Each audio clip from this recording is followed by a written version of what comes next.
We'll wait for you, Sylvia. You have to stand here, I'm sorry. No, front of you. Front. Yes. Thank you so much. I'm sorry, I got stuck. I pledge allegiance to the flag of the United States of America and to the republic for which it stands, one nation, under God, indivisible, with liberty and justice for all.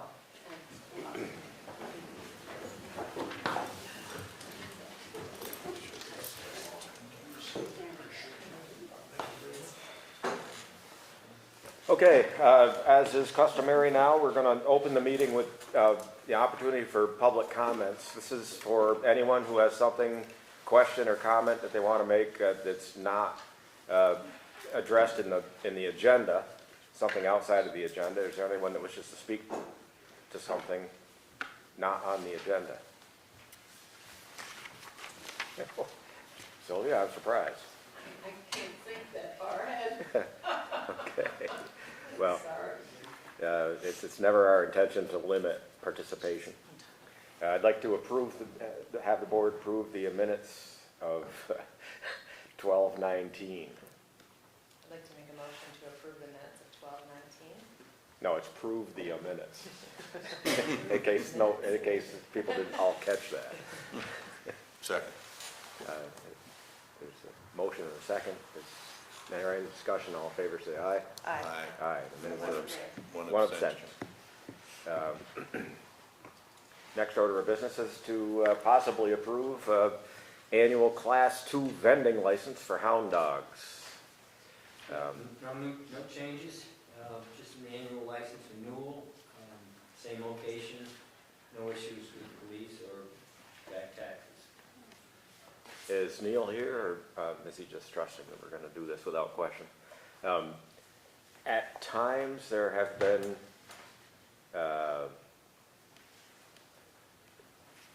I won't say complaints. There's been a discussion around the idea that the vehicle wasn't removed. The vending licenses are fairly closely controlled because potentially they could be in competition with restaurants and people that have to go through all kinds of permitting and health requirements, pay taxes, have a infrastructure to support it, and parking requirements and all that. And vendors are a different animal, and we don't want to be restrictive to the point where they can't exist, because I think they do bring a lot to the streetscape, but we have to make sure that they are an actual vending operation and not a permanent structure within the town. So one of the requirements of a vending operation is that it be removed from a spot and then returned the next day. It has to spend overnight. Have we had any comments on that or complaints to your knowledge? Okay, good. Neil's been pretty good about following the spirit of the law, sure. And even though sometimes it doesn't leave the property, it's relocated to a spot where it's not it's not visible. So if there's nothing there, I'd entertain a motion on that one.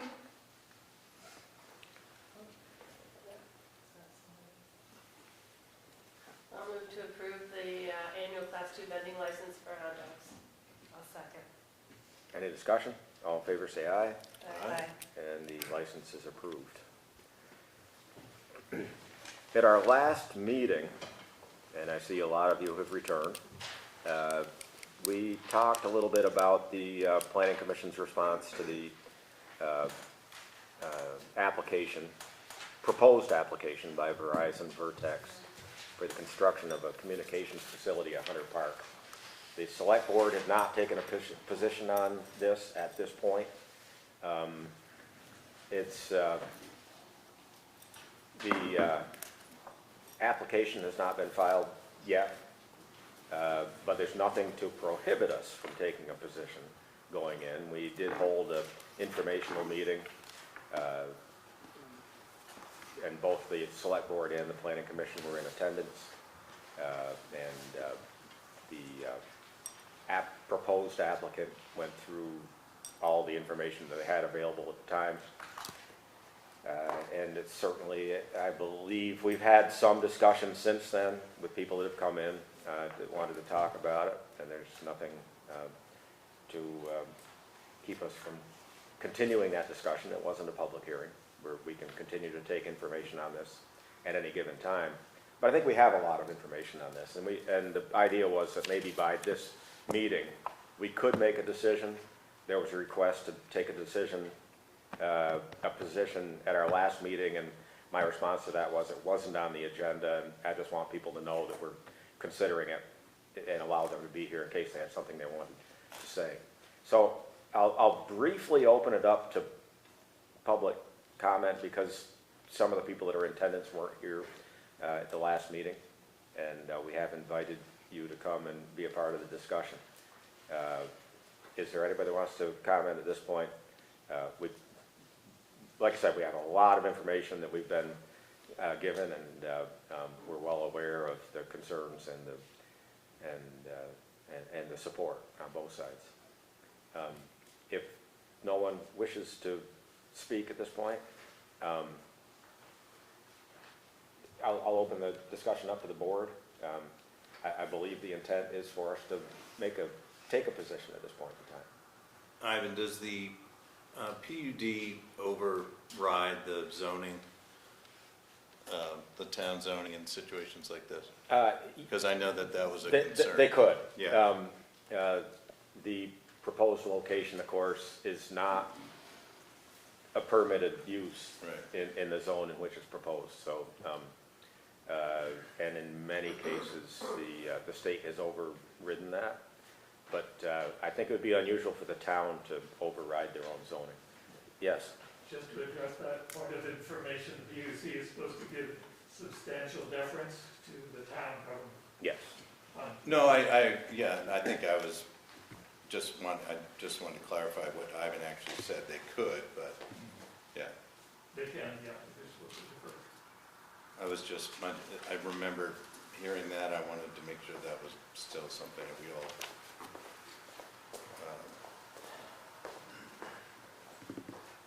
do you have something? I have a little bit, yeah. Yeah, okay, yeah. So, a couple items.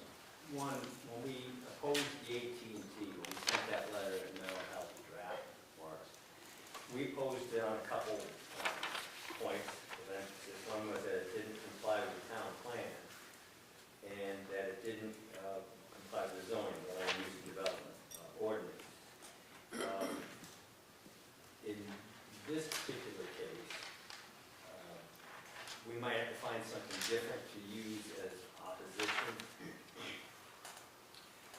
because there's several citations in the town plan where it mentions areas or ways that we can put cell tower up. And ideally, it says that in a manner that protects the scenic, cultural, and natural resources of the town. And this may include behind buildings, away from the street, along streets, or underground. And where this is not possible, it should be screened from adjacent property. And then it also references the DRB and any visual impacts, lighting, and noise generation, et cetera. But it does encourage the support of cell towers, or just not in our zoning opposition. Do you guys have a loudspeaker on? No, we never do. Hard to hear. You can hear us? Speak up. Can't hear very well. I can, I'm sitting in the first row. Yeah. I'm thinking about the people back there. They can hear, it's all right with me. So on the second part, which was land use ordinance opposition, section 717 prohibits the placement of telecommunication towers in residential zoning districts or within 300 feet of any residence. And it requires a 300-foot setback from a dwelling or a residential zoning boundary. I don't think either of those apply here. And you mentioned that it might not be allowed per our zoning. I was talking to Peter this afternoon, and that's office industrial over at Hunter Park, which would allow cell towers. Excuse me,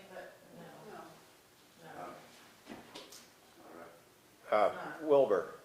It's not allowed in MU2, which is that location. Yeah, I'm not the expert on it, so I was just going by what Peter told me this afternoon. It is not allowed, where it's supposed to be sited, where they want to put it, would not be an allowed use. It's, and this is not meant as contradicting what Wilbur's saying, but its location is not far from a zone that would allow it, but the proposed site is in a zone where it would not be allowed. That's my understanding of the situation. Clarification of that, I think, is worthwhile. It's located, its planned location is in such place where the hockey rink organization can get its rent. If it was moved out of that zone, then the hockey location wouldn't be getting the rent because it would be in Bailey's property. Right. So that's, the reason they want to put it where they want to put it, is one of them is that it's very accessible and easy and inexpensive compared to other locations to put it. But, and back to the 150 feet away, it's about 150 yards from the trailer park, which has a lot of people in there, and especially kids, and it's about 300 yards away from the Red Fox School, which obviously has a lot of kids, and both of those fall under the 500-meter cone that's considered a space of concern from a standpoint of health. And that's a big issue. Also, when the PUC wants to address this, they're going to use the terminology for the public good. And I think the health issue is probably the greatest issue of public good that we can think about.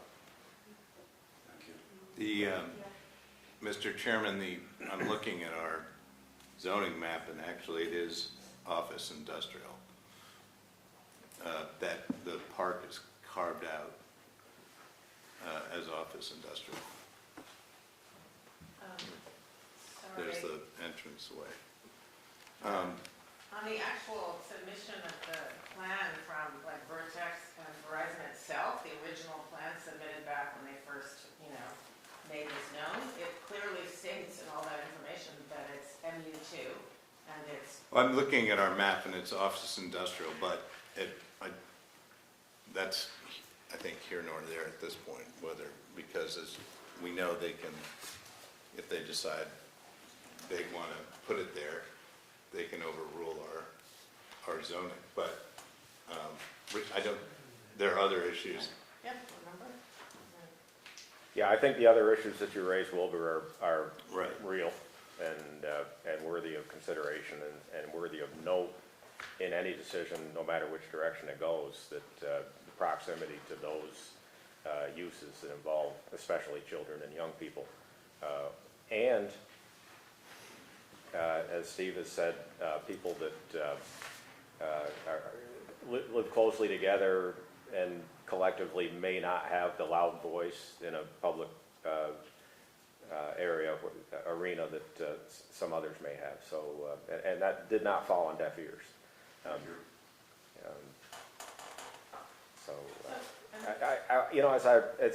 The Planning Commission gave careful consideration to their review of this and submitted a letter, and I was trying to find it in here, and I don't think I have it in my stack of papers, with 4 bullet points. Thank you. And I think it was well thought out and well proposed. Zoning. And I think the select board concurs with, or I can only speak for myself. I concur with 3 of those. The one that I have a little bit of a problem with is bullet point number 2, which it says the applicant showed a 3-foot balloon at 140 feet to represent what the tower would look like. This was a very misleading representation. The tower will have multiple very large antenna panels, probably 4 or 5 of them, each about 5 feet to 7 feet high. Plus there's a likelihood there will have to be a red beacon light on top because of the helicopter landing location. This will be an aesthetically unattractive site in our very attractive town. I think we're being a little bit harsh when we say that the applicant didn't try to do a good job of showing us what it would look like. They did float a 3-foot ball, but the reason that the 3-foot balloon was specifically 3 feet was so that in the photographs that they took of it, they could take that 3-foot measurement and then superimpose an image of what the tower and the bank of the antenna would look like. So I think it's a little bit unfair to the applicant to say that they didn't do a reasonable job of showing us what it would look like. They did admit that there may at some point be other antennas on the tower, but this application is for this antenna. Any subsequent additions would have to go through the same process all over again to get approval for it. So, while I agree it's pretty hard in person to look at it, I think they did the best job that they could within the confines of technology. Now, we can argue whether they took the pictures from the best locations to show us what it would look like. That's always an argument, but the other 3 I certainly concur with. Can I make a point here? What's that? I just wanted to say, the other thing that came up in that meeting that we had was in addition to the proximity of the rail trail and to Homer Road and to the school, there was concern around that beacon and the proximity to the public safety facility, and whether or not that would be a good fit. And I don't think, I think that the conclusion was at that meeting that it would not be a good fit. So I just wanted to remind you of that. You had your hand up, yes. I just wanted to point out, I was at the meeting, and I think the reason that the planning commission had put that bullet point in there is because when Verizon was showing the photographs, the only photographs that they superimposed in any image over were ones where they could visibly see the red balloon. So if you see a photograph and you don't see any sign of the red balloon because it's covered by foliage or isn't quite big enough to be seen, they didn't superimpose it. So you don't know what it would look like if you can't see a 3-foot balloon. Yeah. That's a valid point. And in my discussions in that meeting and what I heard with them was that they used the image of that red balloon to get the scale. That they knew that was 3 feet, so then they could scale the correct tower. So if they couldn't see the red balloon, it would be very difficult for them to put a scale image of the tower. So I think I have to give them that one, but I do agree with your assessment. Yes. I'd like to just build on that just for a second. I agree with your assessment. I was there and agree that they were doing it to scale. But I'd also like to point out that the leaves are on the trees, and so I think you see things differently, as we all know, during stick season. So I just think that that's something to be considered as well. At the time of year the test was done, I think there was some discussion of them pointing that out as well. Do we have anybody participating on Zoom this evening?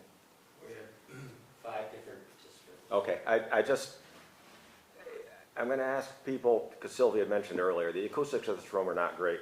We have microphones. They're partly for the Zoom, partly for GNAT, and if somebody has something important, and most people have something important to say, I'm going to base it on whether or not I can clearly hear you, because I think if I can, I think my microphone will pick you up. But not everybody has the same presentation voice, so I may ask you to move to the microphone.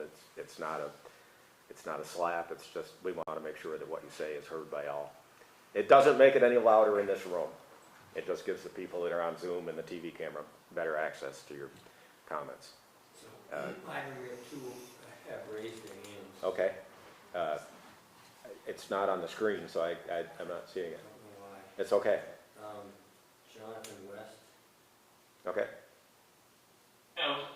Thank you, Ivan. So I think in general that we can hear most of the conversation, but there are moments when it is difficult to hear the complete point that someone's making. So if you could make it to the podium, that would be fantastic. Even though, especially for Zoom, I don't think there's any cameras or anything pointed at the podium, but in general, I can hear, but I can't speak for everyone.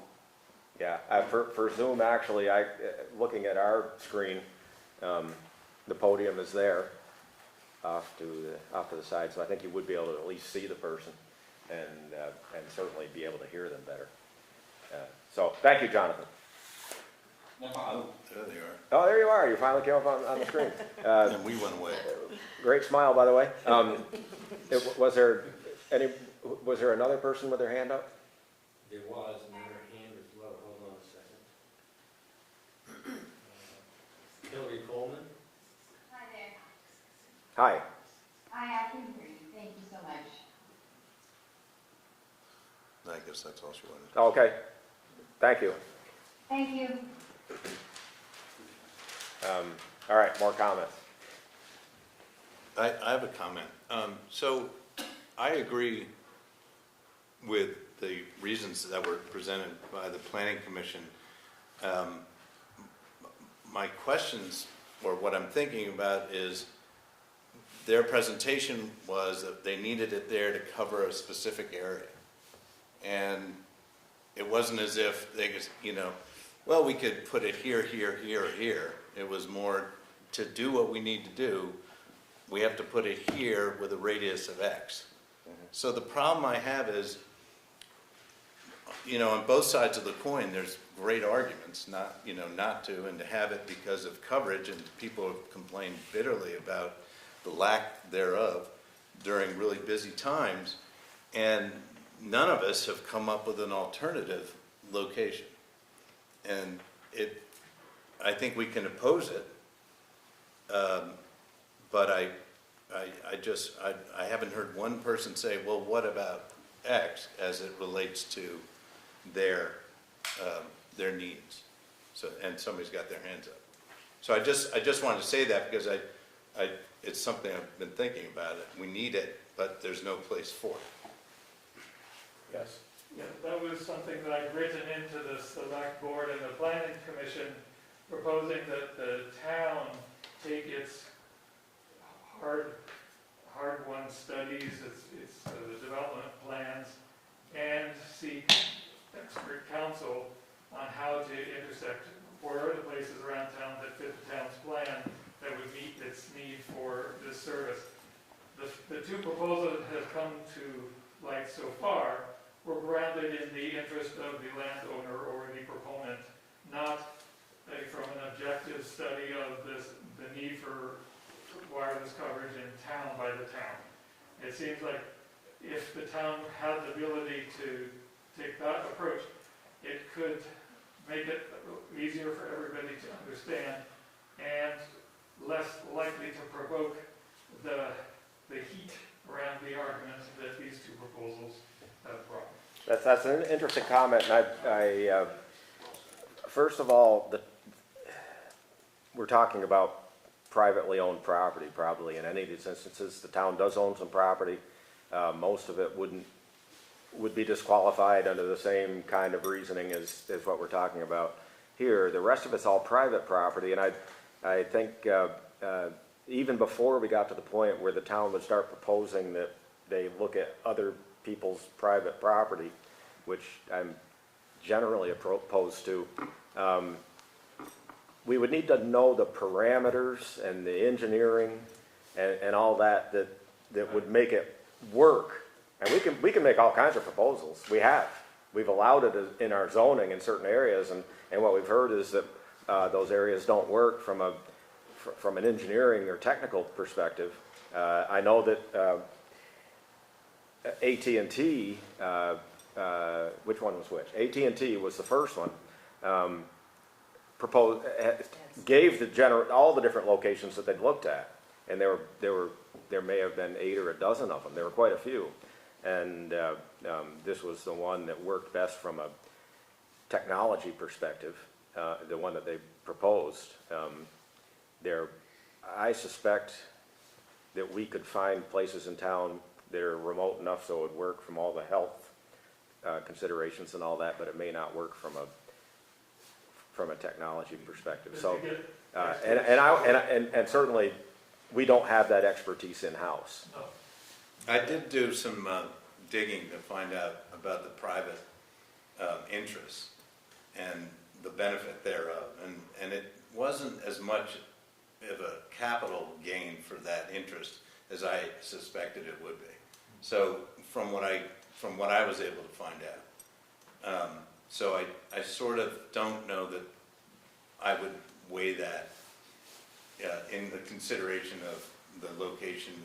I would love to put it as we said, if we could find a place that worked, that it was town land, but right now, according to their presentation and what they need to do to get the coverage where people are not getting coverage, I guess, then that was the best location. But it's not good for all the reasons that have been presented, so it's not falling on deaf ears. In the back.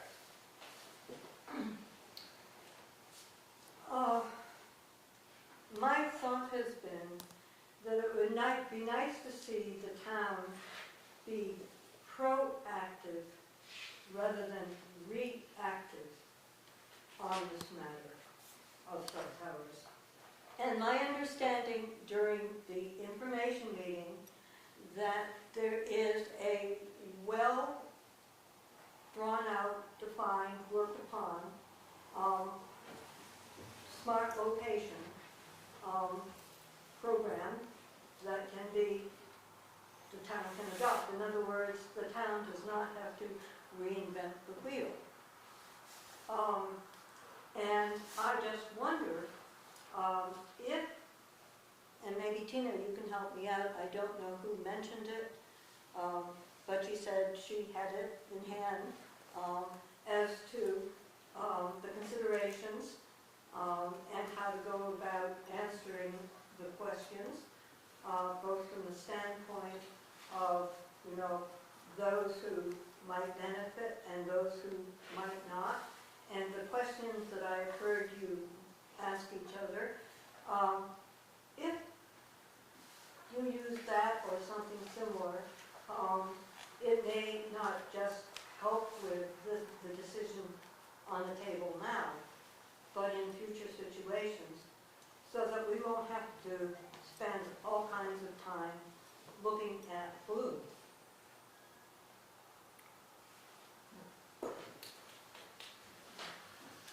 Thank you. Yes, Wilbur will come to you after. So when you say from an engineer standpoint, whose engineers is it Verizon's engineers that are saying that that's the best place? Well, I think that's a bit of a conflict of interest. Well, If they already have a place in mind that they wanted, I- and their people. I'll tell you about how the process works when people make an application to any government entity, is that a private entity comes up with an idea, and they hire the people to put that all together, and they present it to the town or the state or the federal government or whatever agency's in control. And then it's up to that agency to look at what they did, and if there's a question on some of their engineering data, then they would contract with an engineer to dispute that. It's not something that we don't have that kind of expertise in-house. So we always, at the local level, ask for engineering work to be done, architectural work to be done, and it's the applicant that pays for it, and they're the one that hires that individual. There could be, I rarely have seen situations where an applicant is asked to pay for a consultant to be working on behalf of the town, because that in its very self creates a conflict of interest.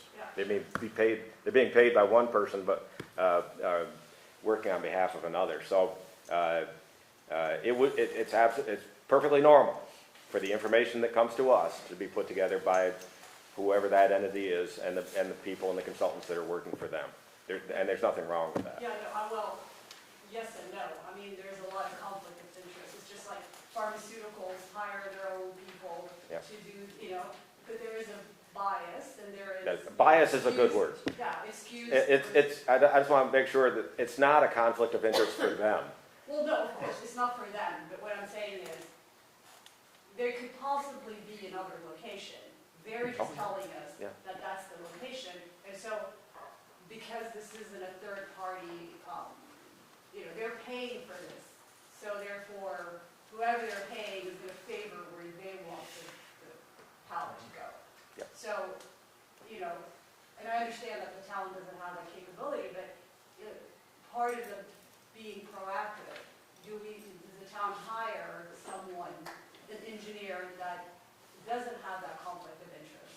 to then say, actually, this location could work and this location could work. Because to just rely on their engineers to tell us that that is the only location, I mean, maybe, or maybe not. Yeah, I think if we were a more urban area, there might be a better way to approach that, but living in a small rural town,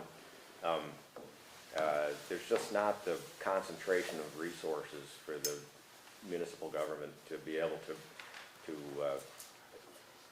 provide that kind of information on every application that comes in. I mean, we have hundreds of applications that come in for review from the Development Review Board or from us in a very simple way, vending.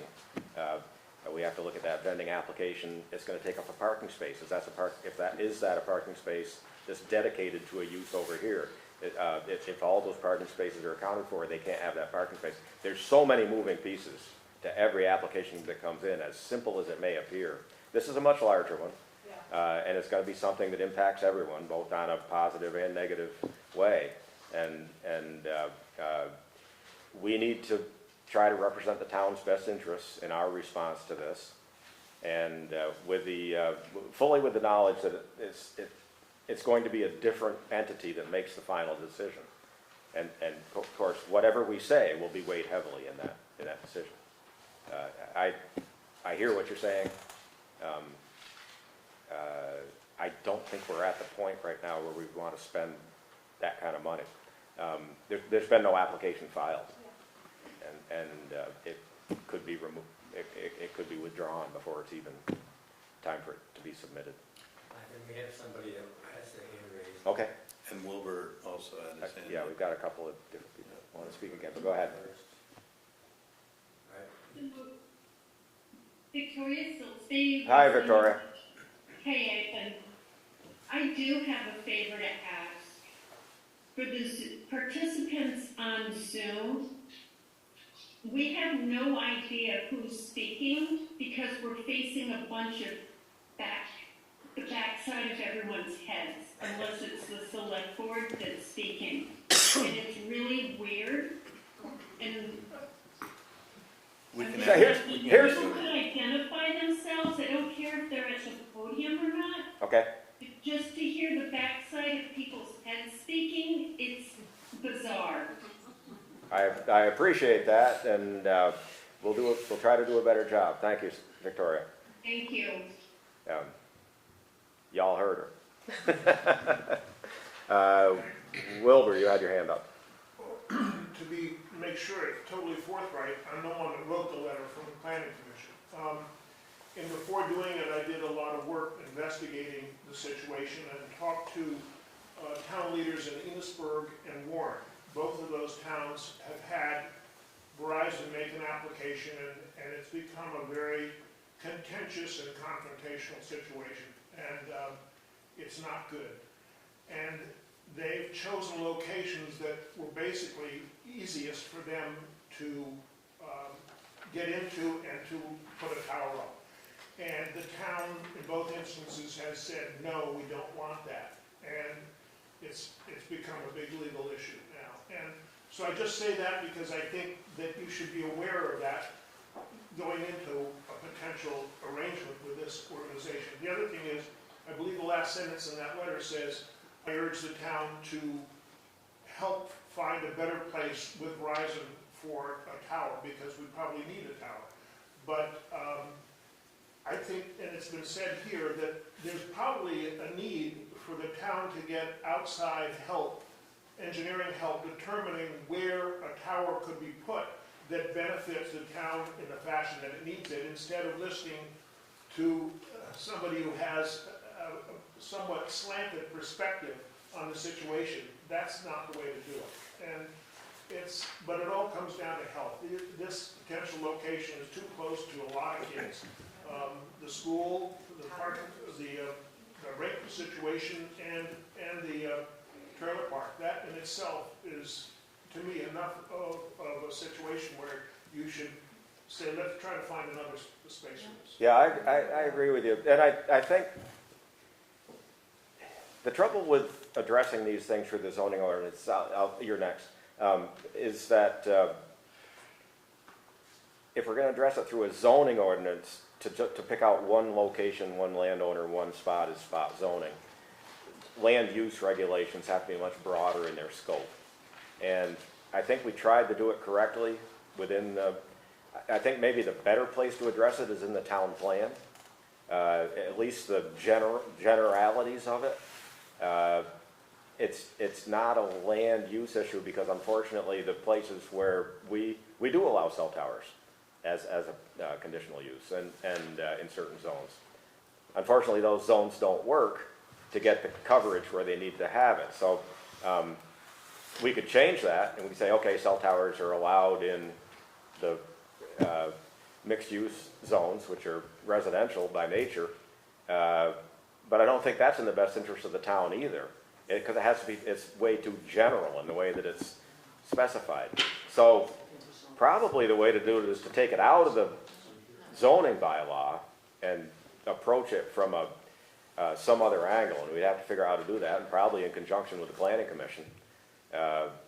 It looks like this is going to be a continued pressure because the need has been expressed. The demand has been expressed, and these are companies that want to have coverage.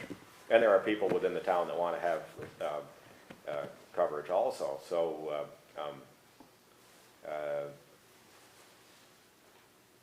I don't know the best approach, and I call on better minds than mine, some of them sitting in this room, to help figure out what the better way is to deal with.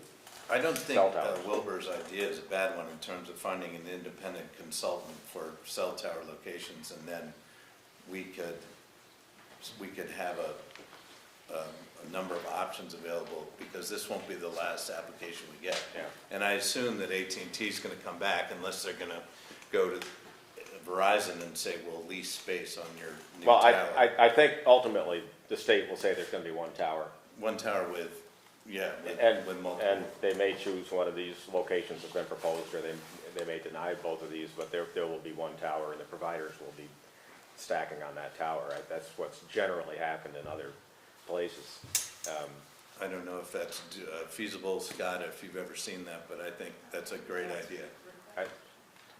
They sell the tower immediately. I'm sorry? The AT&T doesn't maintain ownership of the tower, they Right. sell it. No, I was saying see if there's an independent cell tower consultant who can Work help on the that. town find numerous locations that would be suitable, that may work better. I think it probably has something to do with the use of repeaters too. I haven't heard that from them at all. But again, I'm not a cell tower engineer. Yes. My name is Brian Dalton. Brian's behind the mask. Behind the mask. See if I can remember 2 points in sequence.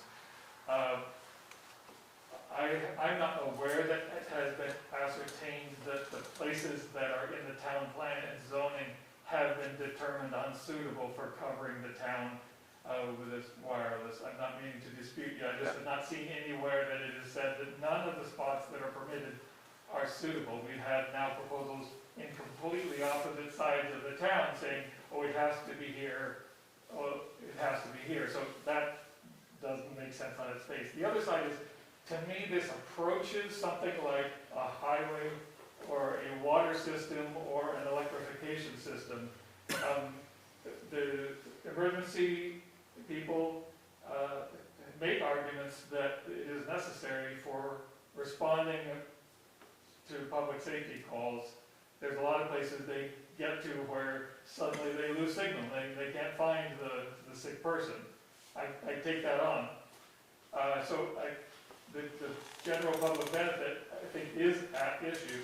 And so it seems worth a town, any town, all the towns, maybe collectively hiring, maybe not just Manchester hiring this consultant, but a group of towns hiring a consultancy that can provide the input so they can get what they need in the way of communications infrastructure while protecting the health.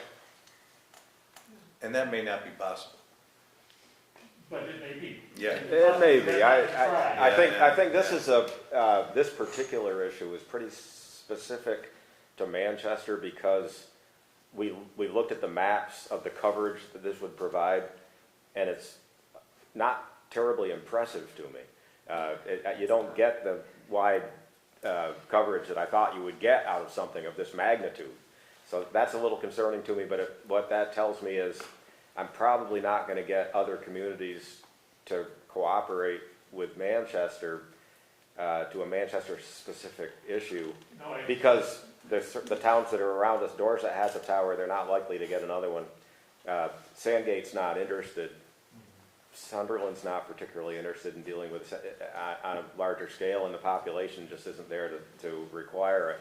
And there's already towers on the mountain, so there just may not be the opportunity with our neighbors. Stephen, you had your hand up. Well, yeah, Steve Berry. The point of being proactive and making a determination by the town, however, is worth the time and effort, I think.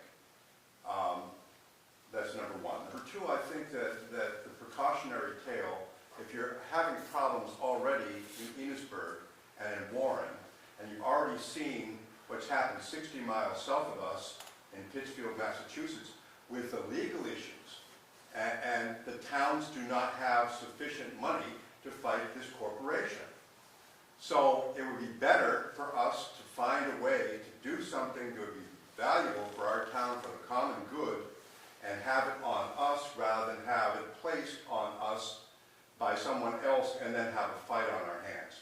I would rather not see 1 cent go into fighting at Verizon, which you'll always lose, rather than having some good decision that may be something that the public utilities would embrace and say, gee, you've done your homework and you've done a really great job, and it takes some time.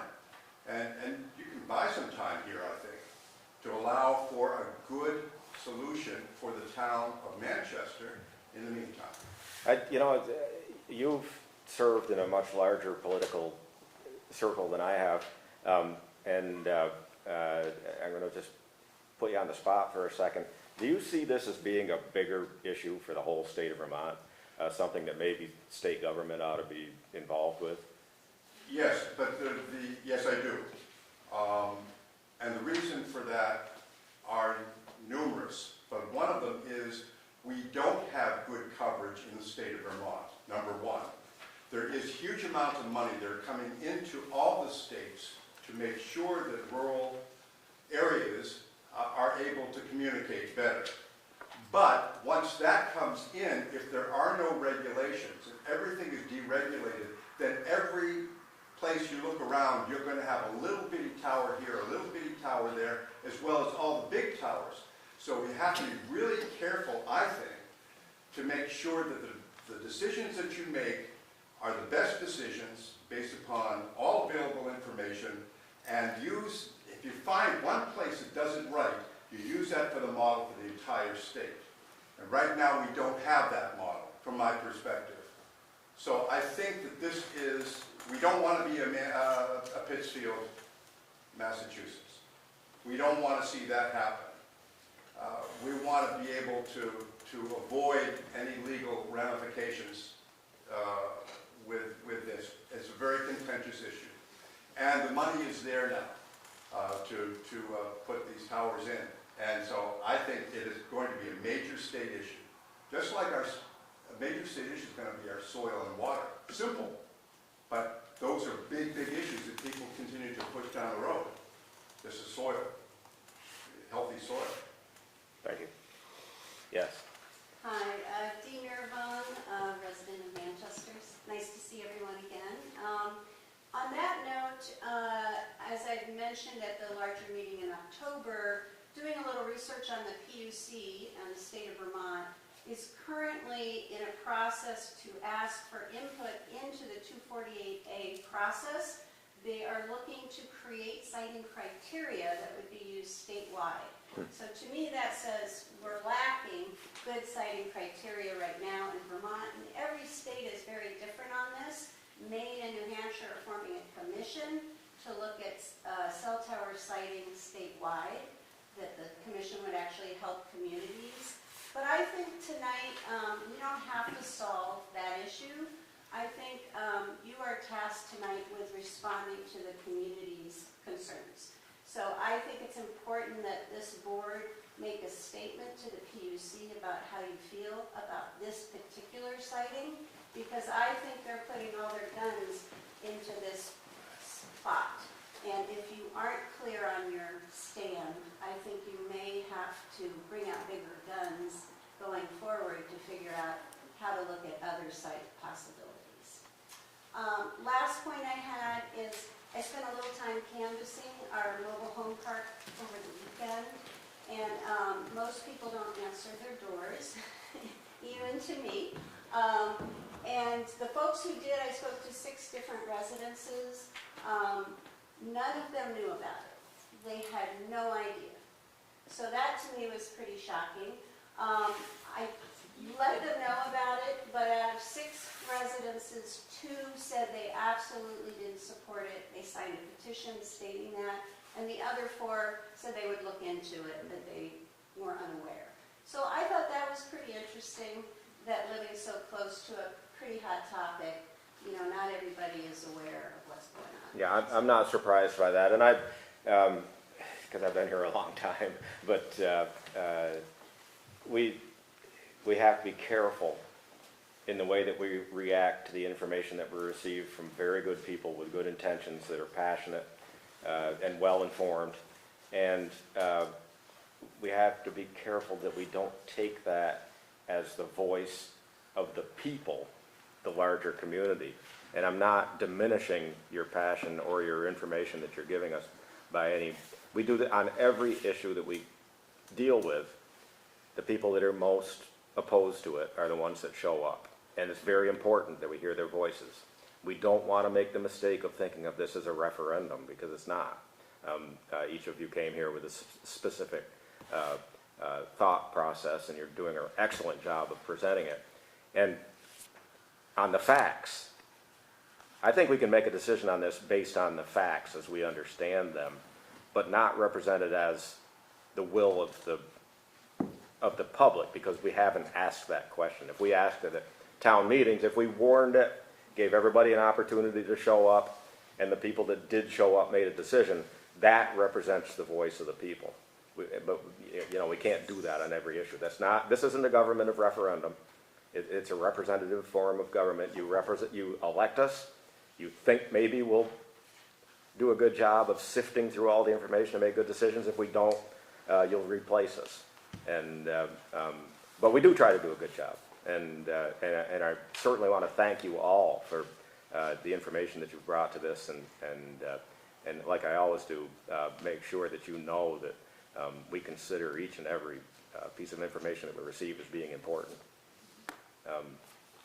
Who hasn't spoken yet? Yes.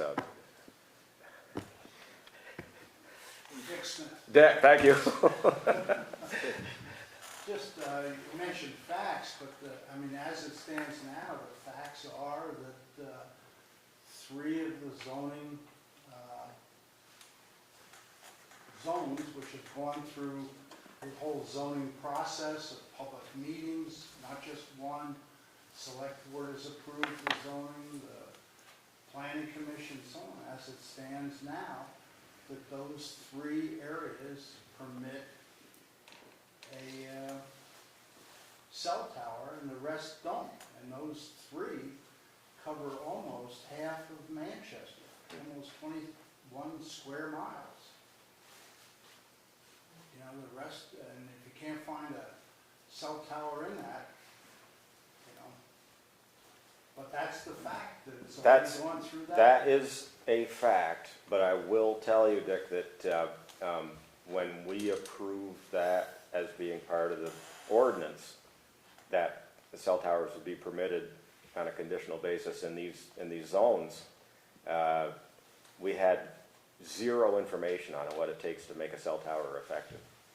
I mean, we could say that we want all places of worship in the forest and recreation zone, but it's probably not the best place to have it, because people wouldn't go there to worship. Or they might. I mean, I would rather, but... The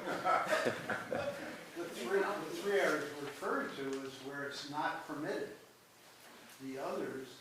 Yeah, okay. What is it, conditional? Yeah. I'm not And I think sure. there's a good reason why they're not permitted in those zones, because they're primarily residential There's no zones. reason, whether it's health, height, whatever, it's just, it's not permitted. I mean, that's going through a public process, it's statewide, I mean, it's town planning and then whatever.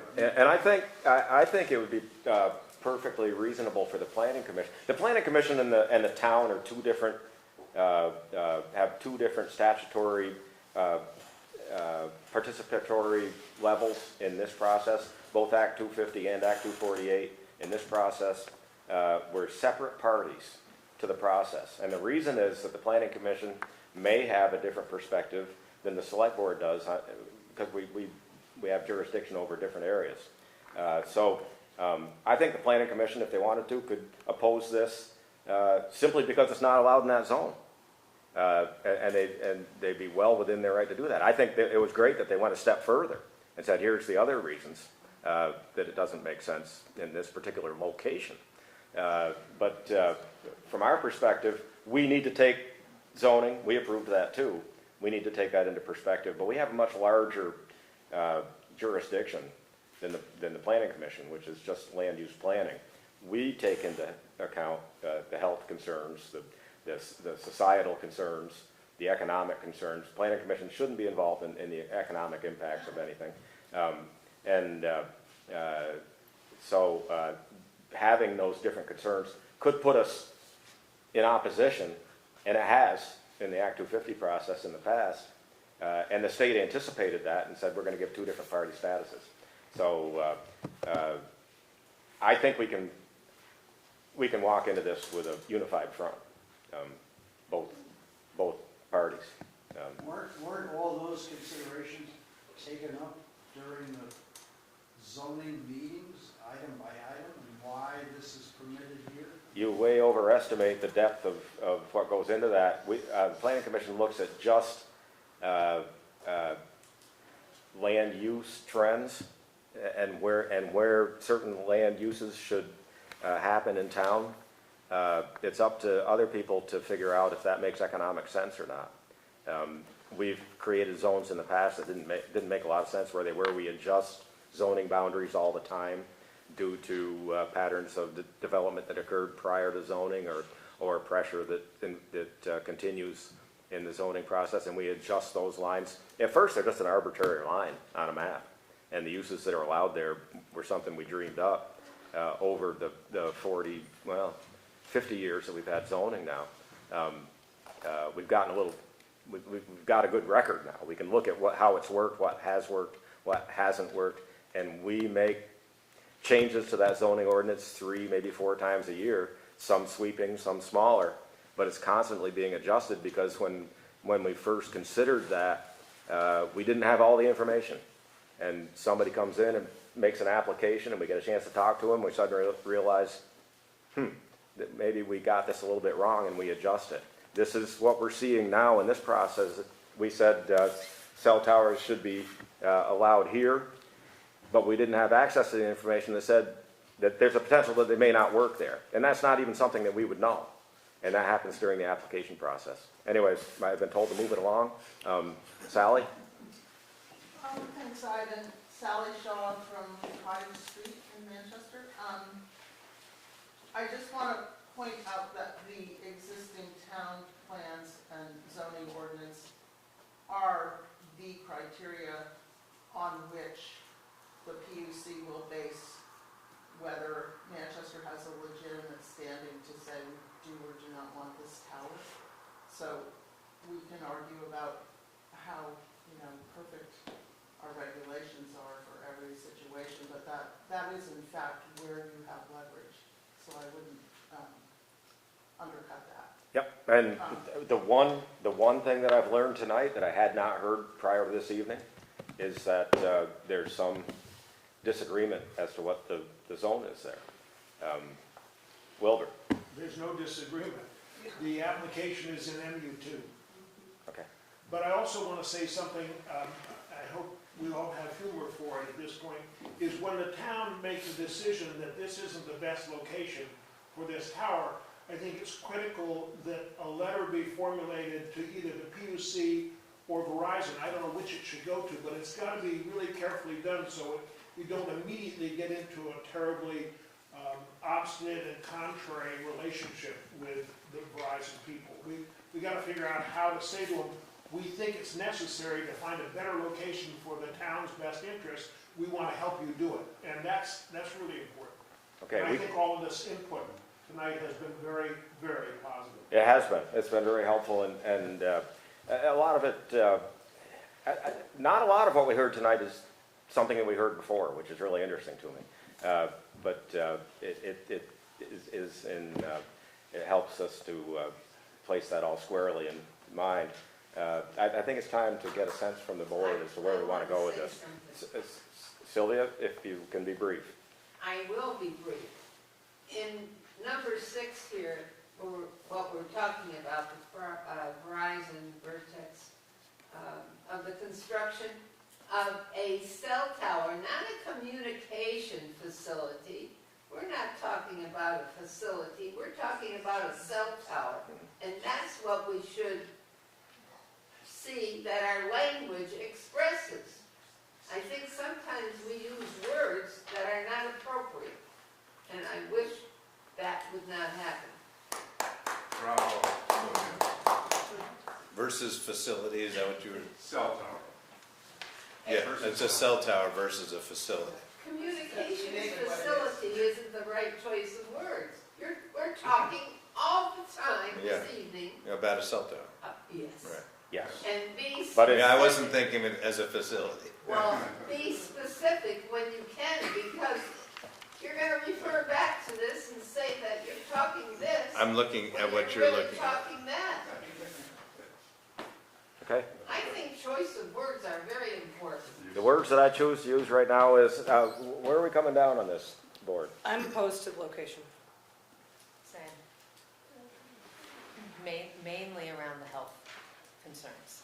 And in fact, we could probably put little bubbles around every location where there's a residence to cover all of the areas from that residence and 1,500 feet or yards from each residence until you see no bubble, and that's their response to Verizon and AT&T on where they can seek out some private land to put their cell tower.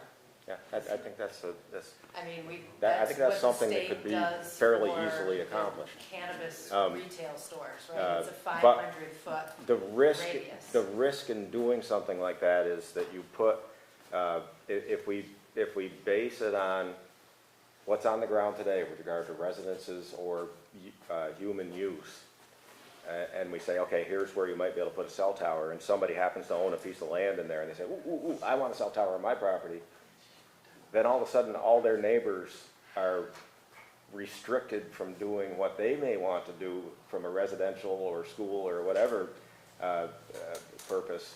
That we've put limitations on what they can do with their property without compensation because this individual wants to have a cell tower. And so those are the unintended consequences of doing that sort of thing. But I think if we're looking at it from what exists on the ground right now, today, it would be very easy to identify the spots that don't have that kind of impact on currently existing structures. And I'm not opposed to be meeting every single time that we do this. I mean, some people say, gee, we have to come back and do this over and over and over again, but I think it's important every time that there's a new location presented to us that we all come together and talk about the pros and cons, because there is going to be a cell tower somewhere. Right, so we all have to agree at some point that this is the place for it to go. So just to recap, it would be nice to be able to provide people that are interested in bringing this type of an application to Manchester where they might be able to look, and and that is being voiced throughout all the comments here tonight. So, and this is a way that we can accomplish that.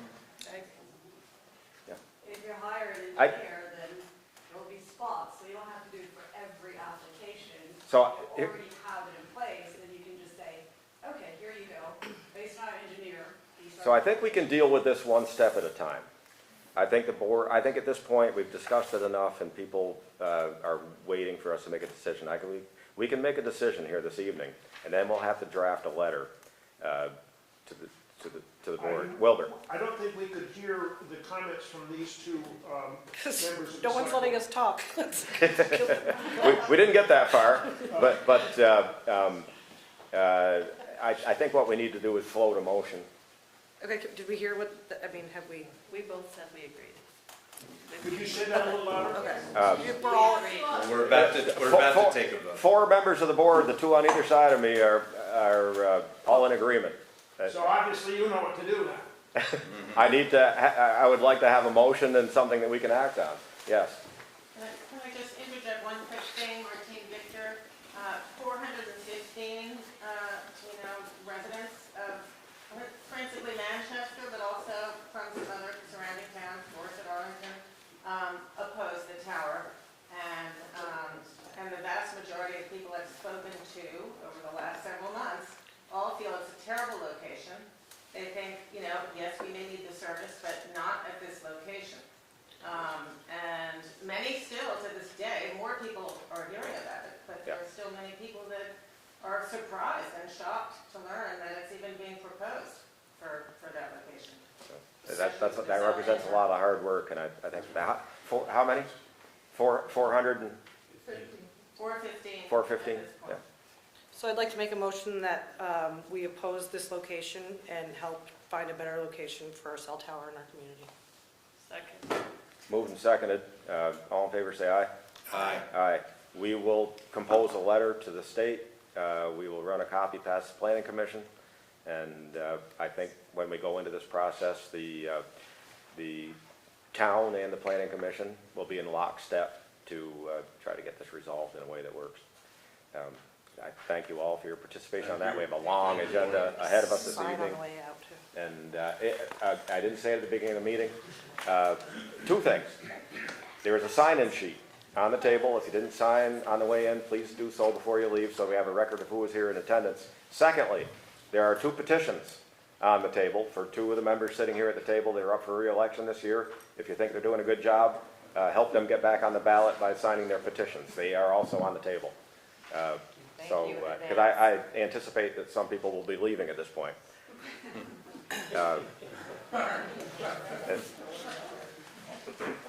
Okay, and I'll give you a moment to do that if you want, but we're going to move on to the next agenda item,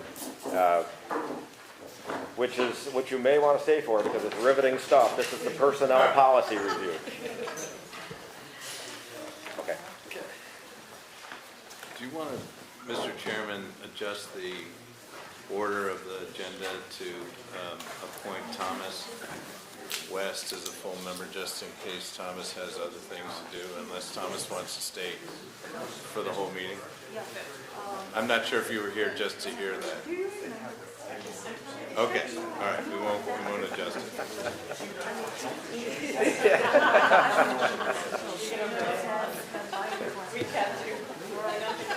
So, for the people that are staying, we're going to start discussing the personnel policy review. Wait, hold on one second. We'd ask everybody to take your conversations outside now, after you've signed in, but please limit your conversation. We're still in our meeting. Thank you. So the town's in the process of rewriting the personnel policy, and we've got in front of us a list of proposed policy changes that's still in the review process. You want to lead us through those? I do. So, the personnel policy of the handbook for this year is extremely outdated, well over 10 years. Has many major faults, and one of the first things I looked at here and set up the problem. So we're finally getting around to it now, and I just want to go through the process with you. So tonight, all I'm giving you is the draft copy along with several key decision-making points for the select board to consider. We will come back at the next meeting as an agenda item to discuss those, and I can get your feedback and then insert that into the draft. At that point, send it to a human resources attorney who puts in specific languages and comes up with legal questions that we might have to answer again. And once we have all those key points inserted and all the legal questions answered, it'll come back to the select board one more time for a hopeful final approval. And then even if you do tweak it, it's not like the other public meetings, we can just change it and adopt it at that time. So I just don't want, I don't need anything back from you tonight. Just want you to take this home, study it, and bring it back in 2 weeks when we talk about it and get those key questions in. Awesome. Like I said, riveting stuff. If you're having trouble sleeping at night, feel free to start reading it. That's why I pulled out the key decision making. Yeah, I see that you highlighted things, and in the actually in our packet tonight, there's highlighted language. But thank you for doing this. Time passes quickly. 10 years is way too long. So we're going to keep talking about the fiscal year 2025 budget. We have the most recent rendition of it here in front of us. There have been some changes. I thought one of the interesting items of note was that the non-property tax revenue is down some over $300,000. A lot of that is because of there were grants that we had last year that are not happening this year. State townwide reappraisal is done, so we don't have any grant money coming in for that, or out of our reserve fund. So it shows up as the revenue being way down. However, the things that revenue was being spent on have already been accomplished, so the expense has gone away. That doesn't mean that our expenses went down, because they never do. Well, actually, in this case, very slightly. $38,000, yes, small amount, I don't want to mislead people. I think it's unusual. Yeah. And you don't want to risk any further, wouldn't recommend any further, because it affects service. Yeah, I have to say that the town manager and town staff has done a remarkable job of going through this document line by line and item by item, and for one, I think it's easier to read. I think it's easier to find the information than it has been in the past, and therefore more transparent. And but nice job. I mean, a remarkable job of getting the right numbers and presenting them in a way that keeps the tax rate from continuing to go up. Is there anything that you need out of us on the budget here this evening?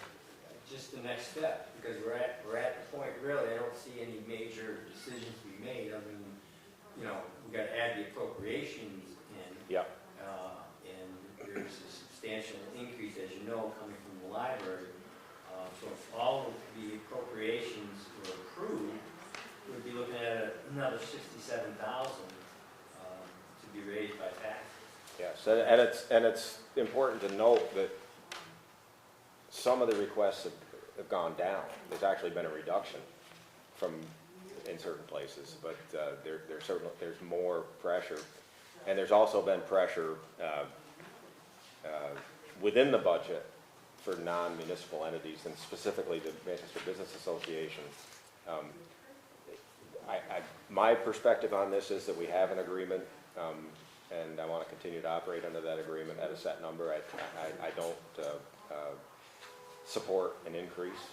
I don't speak. And I think John was comfortable with that. Yeah. He did say that. Yeah. Okay. I mean, I'm speaking for myself and not for the board on that, but. In the Bennington area Habitat for Humanity, they had a board meeting and followed up the next day and said no change. Yeah. So, Good. Good. And for those of you that were here at the last meeting, they came in with a request for $10,000, which. Gotta speak up. Okay, Sylvia. You're welcome. At our last meeting, Habitat for Humanity came in and asked for a $7,600 increase in the voted appropriation, and we discussed it here, and individual that was here went back to the board and reduced that request back to what it was last year, which I think is helpful in our quest to keep expenses to a minimum. What about the library? The library is asking for a $74,000 increase in what we're, the town is contributing to them. I believe they've got the petition circulating. And if the petition comes in, we will include it in the, for town meeting to make a decision on. Because of the magnitude of the request, that'll be out by Australian ballot and not voted on the floor. I have some comments. Yep. I know that this is gonna just throw everything a little out of whack right That's now. okay. But, and Greg, you could help talk with this too, but. Yeah. So I guess the thing that I'm having a hard time with is that because, so our voted appropriations are going up by a lot, but then not included in this year's budget is addressing the flooding issues and the possible mitigation of those flooding issues with considerable matching funds from federal money, but also getting a second console for the police department. And I know that if we included both of those things, that would probably add somewhere around $550,000 to this year's budget, which would obviously make it so that we don't keep it under this 3% annual increase that we always try to stay under.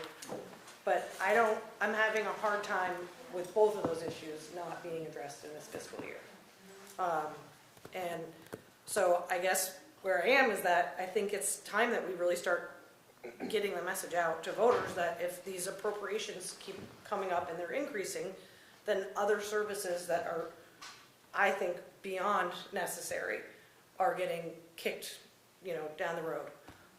And the second console thing for me is particularly important because that's a revenue generating expense that would pay for itself probably within 5 years and help for us to win big dispatch contracts. And and the police force has been, they have such a huge increase in their, what they're being required to do that I feel like it's not the right message right now to be sending to them that we don't have the money in our budget to support them for what they need.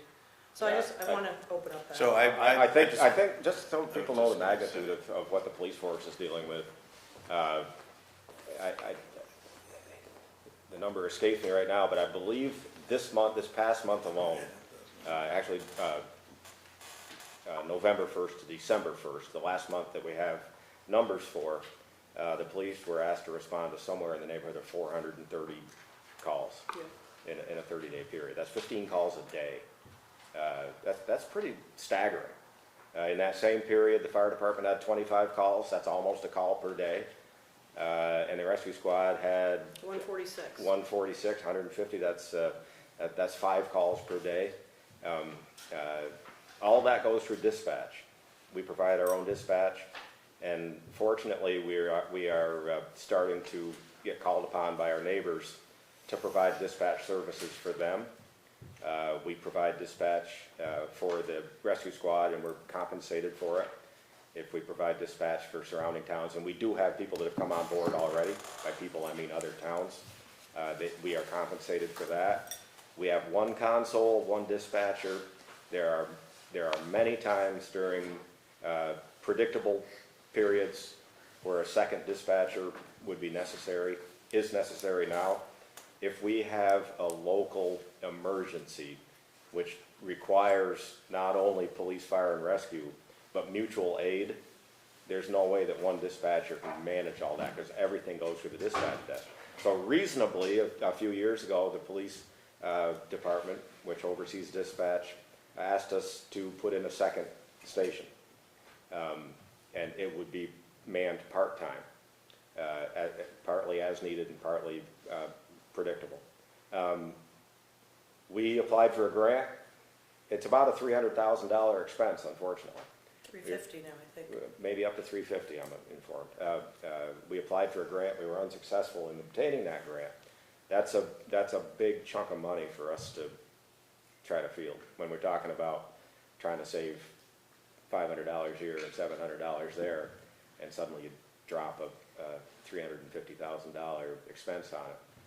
But Heidi's right, there is a revenue generating side to this. We are getting more, the state is not providing dispatch for most of the communities, they're getting out of that. 911 calls are starting to be directed directly to our dispatch instead of state dispatch. There's a lot going on here. And we would be providing dispatch for most of our neighbors at a competitive rate. So in the 40 years I've been sitting at this table, well, it used to be in a different location, but I have asked the chief, is there a way that we can expand, that we have capacity, is there a way that we can expand our dispatch to accommodate other towns? Because it's kind of expensive when you're just doing it for yourself. That's finally starting to happen. I think it's great. But we need to expand to meet the need, the expanded need. Any thoughts on that, Scott? Is there any funding sources that we can tap into to try to get this moved into a fiscal year 2025?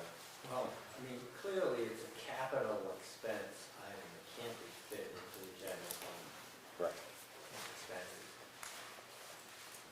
But we do have large capital expense balances, assuming they're correct. So let me talk with Mike and Brian and see what we can come up with as far as possible suggestions. I think there may be a combination of funds that we could use, but this would certainly fall into the category of CERC funding. It's a one-time capital expense. We want to make sure that we don't use CERC funding for ongoing expenses or reoccurring expenses. This is a one-time expense. It's definitely a capital expense, there are ways for us to accommodate this without it affecting the tax rate. Can't hear you when And you our turn goal- towards that wall. Our goal is to... You know what? We have another seat over here, so when I turn, no, I'm only kidding. I'm sorry, Sylvia. No, that's all right. I don't mind, but My comments in a nutshell were that we might be able to use CERC funding to fund this expense, and that because it's a one-time expenditure, it is a capital expense, and there's no ongoing expense associated with it other than the staffing, which would fall into the general budget. But the expense for the item itself would be a capital expense, and it could be paid for by CERC. We are well aware that those funds we've gone to that well quite a bit, but I believe there's still $800,000. I've got to double check that because that seems high after what we heard last time. We've heard anywhere from $400,000 to $800,000. If we decide to take CERC money for this and we only have $400,000 available, that pretty much wipes that account out. But we do have money going in, we have the opportunity with some money if we close on Depot Street to replenish some of these funds, and I'm not dying to spend money that we haven't received yet, but honestly, if you look at the economics of this investment, it's going to pay for itself over a very short period of time and provide necessary Do support. the ARPA funds apply to this? Can they apply to this? Because I think we're at... I think that would be, that's where I would... Yeah, I mean, we keep seeing the reconciliation, but what that doesn't show us is what the remaining uncommitted funds balance is. I think that's it. Is that the remaining uncommitted funds? Where- 158. No, I believe that is the amount of the committed funds that have not yet been spent. Right. There's a difference. Yeah. There was a total pool. Yeah.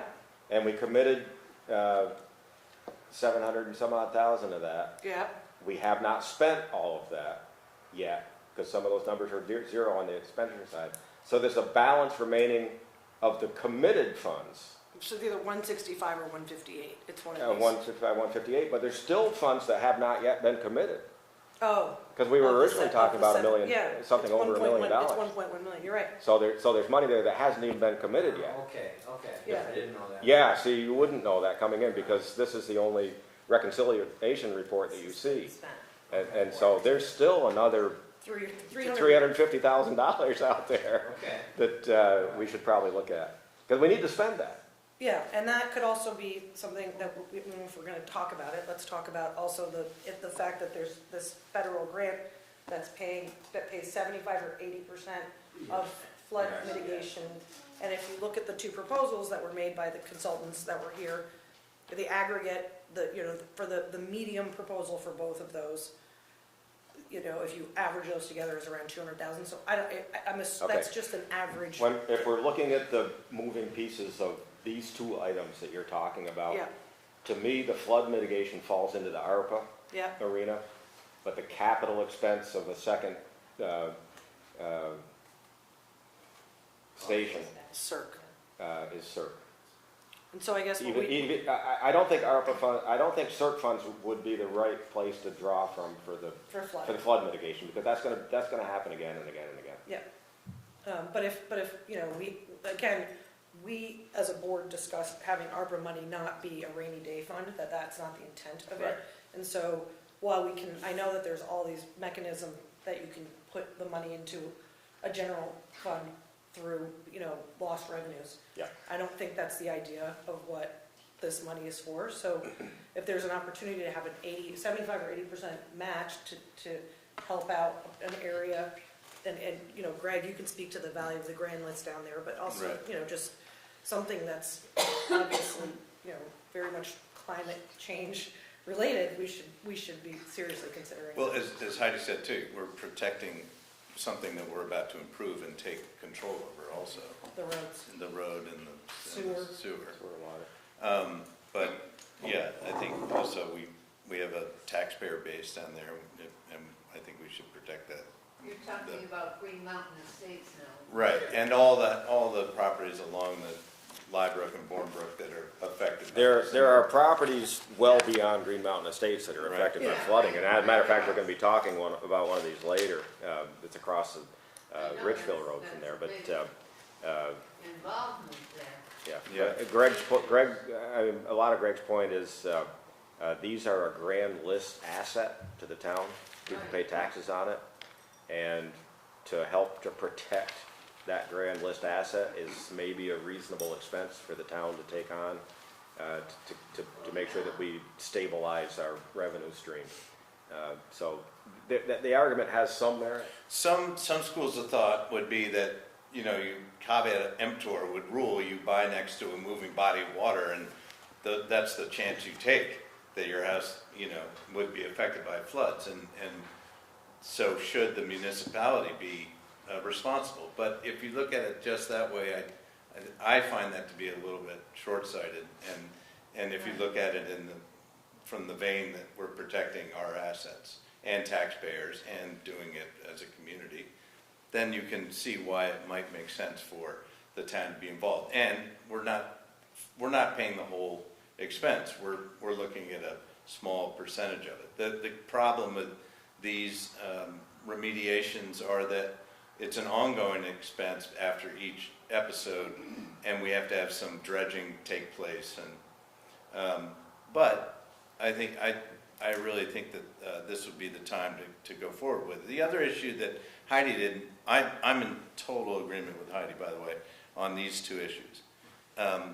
From what I understand from the police department too, we were about to do this with the ARPA funds apparently, and then other initiatives got in the way, and they had moved filing cabinets out and were ready for that to happen, and it didn't happen. But I think it's the right time, and it's a fee-based system. It's an expense that will be paid over time by fees. Let's check the balances on the accounts Yeah. as best we can, and I think what I'm hearing is the board's pretty committed to getting these two things done, but I agree with you, it's an extra budgetary item from the standpoint of it's going to be paid for by capital money rather than taxpayer money.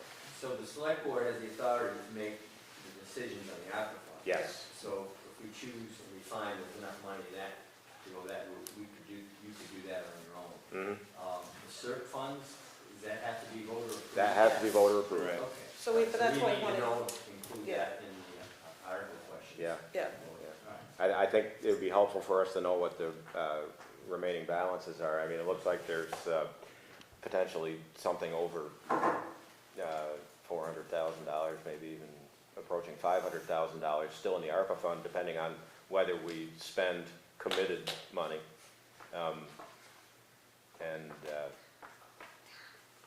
The most recent numbers that I have on the CERC fund,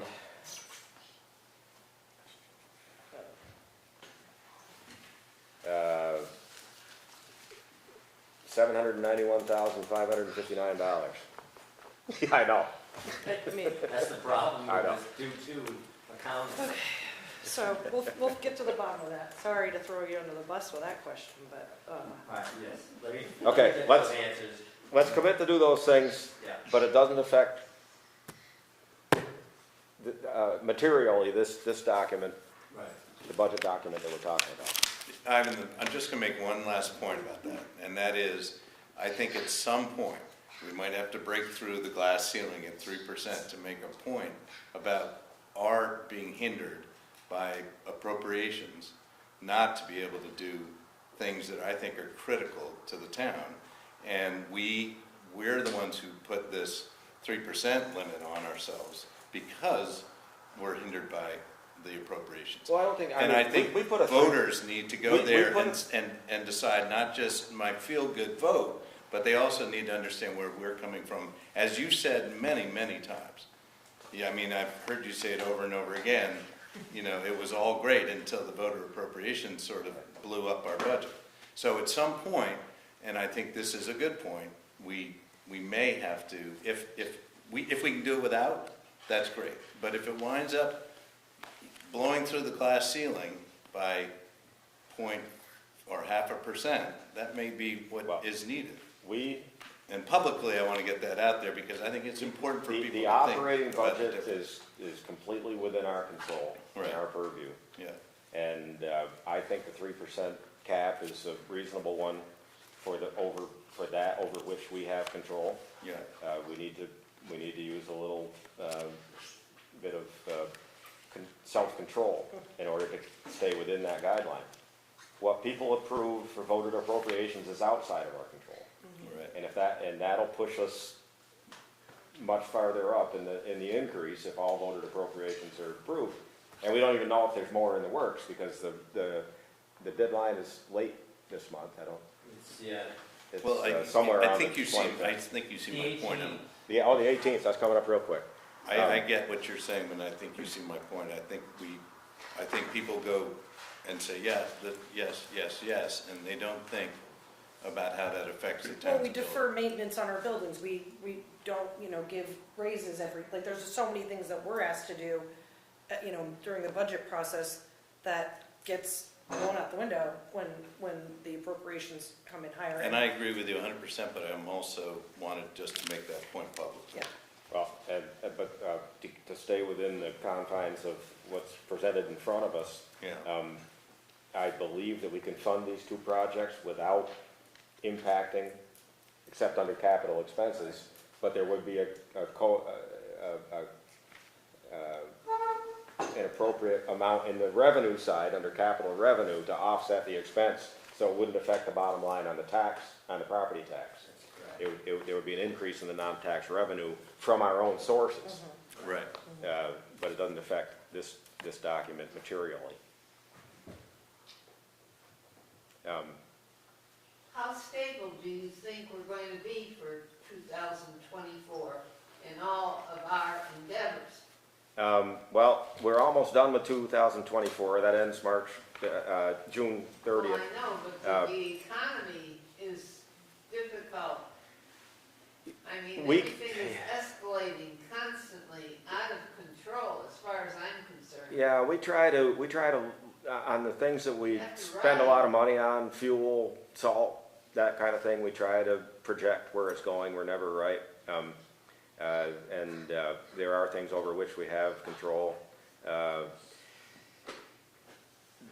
town manager has done an excellent job of managing the funds, and there are adjustments made, especially as we're entering the last quarter, that allow us to come in under within the budget. And I will say, department heads and town staff have been really very benevolent in their response to that effort. If they're approached, say, gee, we might have to cut this back so that we can accomplish this, we all work together very well here in this town, and everybody's proud of their own department, but they understand the bigger picture is our service to you. And we'll do our best at projecting what those costs will be. I think this budget is a little more realistic than budgets have been in the past. I think that our revenues are more in line with what they have been historically. I think that our expense side is more realistic and more in line with what it has been historically. And there's a lot of work that's gone into this, and I appreciate it. There's somebody with their hand up on the, earlier, I think it was Jonathan, also somebody wants to get in, but you may. I've got the incoming, and the hand has been dropped. Okay. The hand is dropped. I think the other thing that I wanted to point out is that a lot of the loose ends of the projects that we've been talking about for years, like Riverwalk, the rail trail, the skate park, Town Shed Road, a lot of that stuff has been wrapped up. And so, I mean, I think that's a good thing, because those were, pretty big expenses that, tapped on mostly ARPA money for a lot of those, but, and I'm sure something will pop up. There's nothing else that's in the works at the moment that I can think of. There's always. It's just the maintenance. Don't say. Just the maintenance of all those Yeah. things. That you can think of. Yeah, we've had, in the last decade or so, more major projects than I can remember ever before. And it wouldn't hurt my feelings if we kind of Took a pause. yeah. I mean, there are things that need to be addressed, but we don't need to step into real big projects at this point, I don't think. Would you like a decision on the budget, Scott? Yeah, I think as far as the expense side, we're at that point where we really can't make too many more changes. Yeah. I pulled out last year's budget that I had notes on, the year in which we're operating, and tried to reconcile it all, and it all seems to reconcile pretty well. Because it's a different format, but it's, I asked you about the street fests and the fireworks, and it's all in there, so that was where I had some questions. So,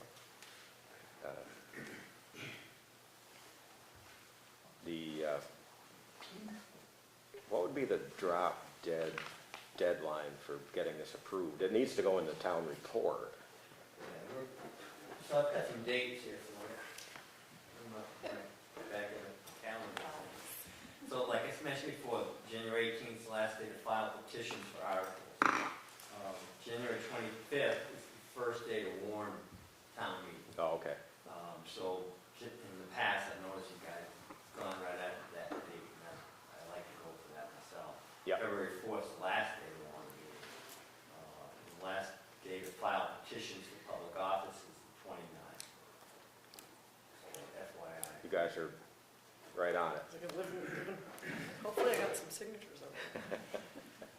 So, yeah, I mean, we could, in theory, approve this budget next meeting. We didn't want to hold a special meeting to do so.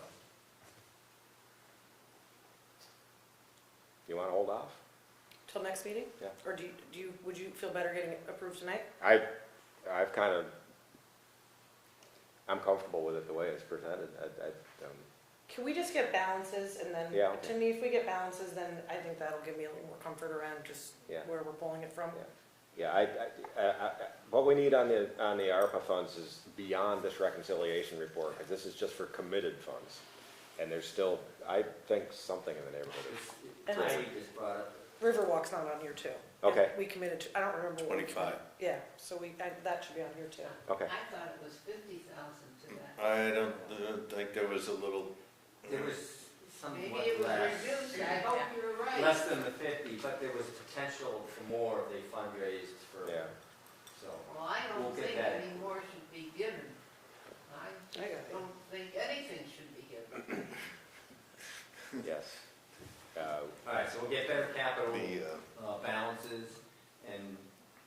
on the agenda for possible approval at the next meeting. Yep. Quick question, Scott. How's Brian feeling about his budget at the rec park? He's comfortable with it. Because when we restructured, my initial thought was to have a seasonal, full-time program person. Yeah. And he came to me and said, that's not what I need. He said, the programs are running. We had great numbers last year. We have good people running the programs, and we offer a lot of programs. He said, what I need is a secondary person to support me, open the pool in the morning, clean that, do this, do that, do Yeah. maintenance stuff. Right. Full-time during that period of time when we were operating at full over there. So we're going in that direction, that'd be good, and hopefully we'll be able to find somebody. And He thinks he has someone in mind. It's actually someone who worked for us last summer. oh, so that, okay, good. And I just wanted to check in. That's a, Well, and is there any, I mean, not, I know now I'm being annoying, but that used to be a revenue. Why should anything change? I know. That used to be more of a I'm not gonna revenue, laugh. a revenue stream, and I feel like we're kind of moving away from that, and I hate to see that. I personally just hate to see that, because I like to see ticket sales and concession stands and the grandstands filled and, you know, all that stuff, and so I just, if we're constrained at doing that kind of stuff because of HR challenges, I guess I'd love to just talk about that a little bit too. And I probably should bite my tongue. Okay. Having said that, it's probably a revenue loss Yeah. overall, if you counted all the expenses that we incurred to get that done. And that's one of the reasons why we dropped that particular thing. But the other programs are still revenue generating. The other piece of this are the activities that we support at the rec park, participation activities or spectator activities. My thought, it's always been a participation park. You go there to do something, not to watch somebody do something. And I want the focus to be on that. This is somewhere for people to be active, and it's a great park. We want to make sure that the people that want to use it to be active are not shoved aside so that we can have a big spectacle of some spectator sport. So the two are in I conflict. agree with you, but They're it in was conflict. all born out of two studies, and it was for economic development that he embarked on that journey. And the problem is that one person was the whole show, and when the one person left, it was unsustainable. And so it would be interesting to have that discussion to see if there are ways to somehow, it doesn't have to be as broad, but maybe we could do something where the people who invested a great deal of money into that effort also have interest in that going forward a little bit. And I've heard from them. And I just want to assure the board that, you know, we're not stagnating over there. We've got 3 or 4 ongoing growth projects that we're looking at. We're looking at redoing the tennis courts and adding pickleball, more tournaments and that type of thing for the local people. We're working on the baseball diamond there, the backstop, moving that closer and creating a better facility there. And splash pad, you know, these are all things that we've got going on, so we're not just. No, I don't think they're I just want to stagnant. assure you that, you know, I agree with you, it's a great asset, it's a gem for the community. Well, what happened with the programming that, aside from participant sports or participant activity, was that people who don't have a idea of what goes on in Manchester were coming here and getting a view of Manchester that they may not have had before. Plus, we're putting a lot of people in rooms and putting a lot of people into restaurants and in stores. That was the thinking behind it. The problem is it was unsustainable the way it panned out. And it would be great to see if there's some kind of hybrid that would work. And maybe, as you say, not as big and something. It may take care of itself over time, but it's a conversation I think that we should be having. Let's run through this season and see, and have this conversation again. Yeah, that'd be good. I think you have someone with a hand up. We do have someone with a hand up. Bill? Yes, this kind of a conversation is quite timely, and I would not want to to, let's say, participate. It is one of the items on my agenda, Scott, that we have for our luncheon schedule. But, you know, we invested, the town and a lot of private individuals invested a lot in maintaining the historic grandstand and renovating it. And it would be, I think, a shame and almost sinful from my perspective not to encourage the type of activities that makes use of that grandstand and those facilities. And I agree with the item definitely on recreation and getting people to participate as much. But there's a lot of people who can't, and part of their recreation is watching other skilled people engage in their sport activities, whether it be the youth soccer teams, the youth sport teams, or the more developed high school and college sport teams that we invite to play. So, you know, I think there's a good mix of both, and to be using that our facilities, and they are part of our, let's say, economic sustainability program. You know, recreation, whether it's spontaneous or organized, is part of the lifestyle around here. So I hate to see any diminished activity in that respect. Bill, I look forward to seeing the results of your luncheon conversation, and wish you the best of luck.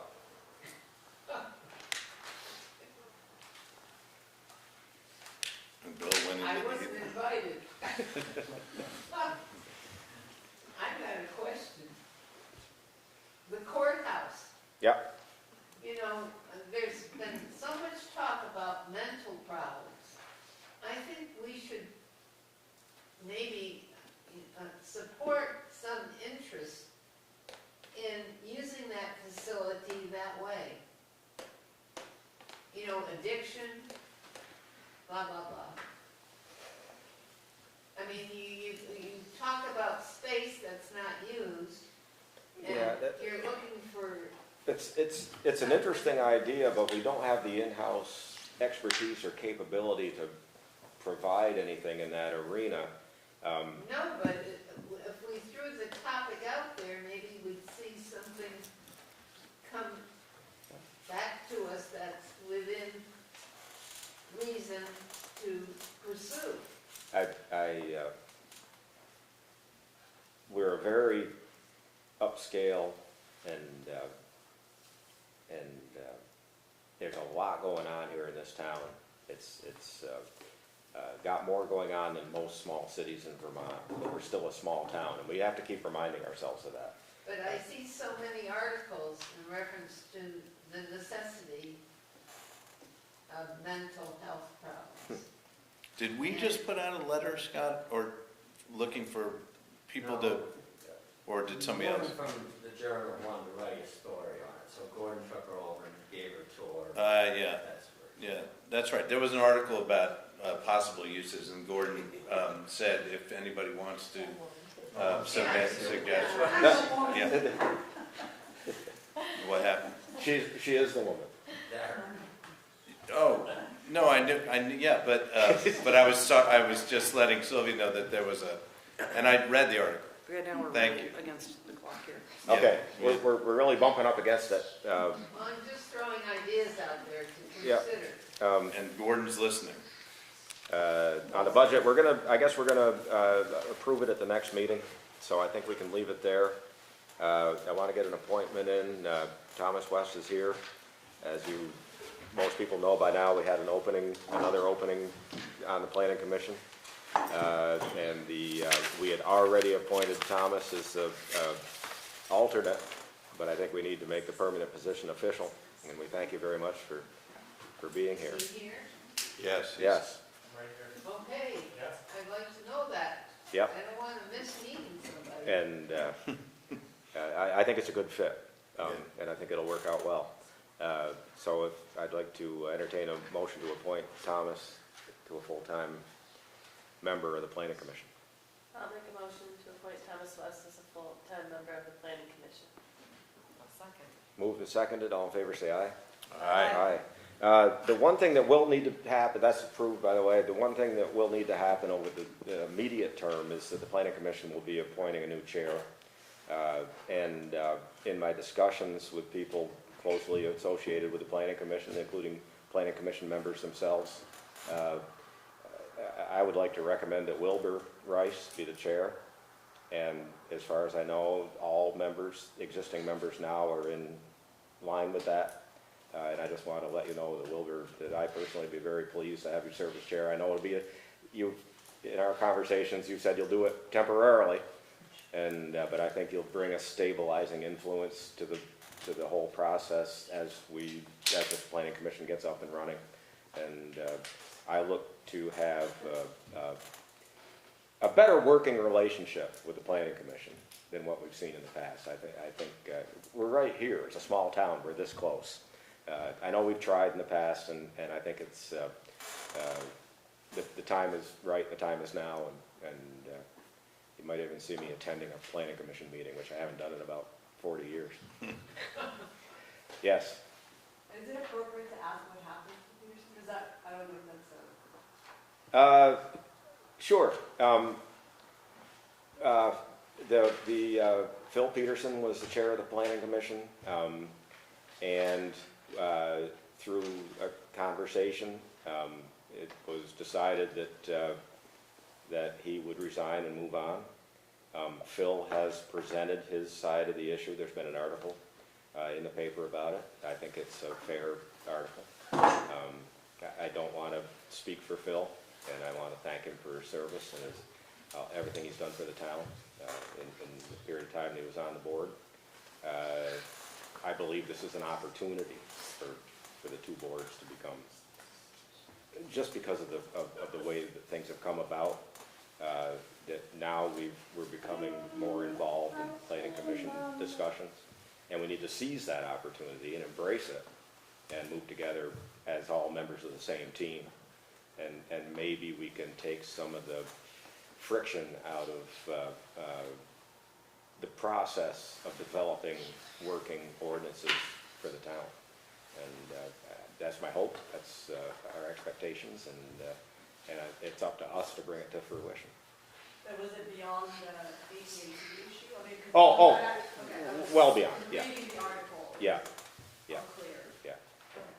It was, I mean, nothing happens in a vacuum, and certainly not relative to one specific issue.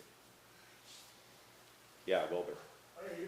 First of all, I think it's a great decision to add this new member to the Planning Commission. That's great.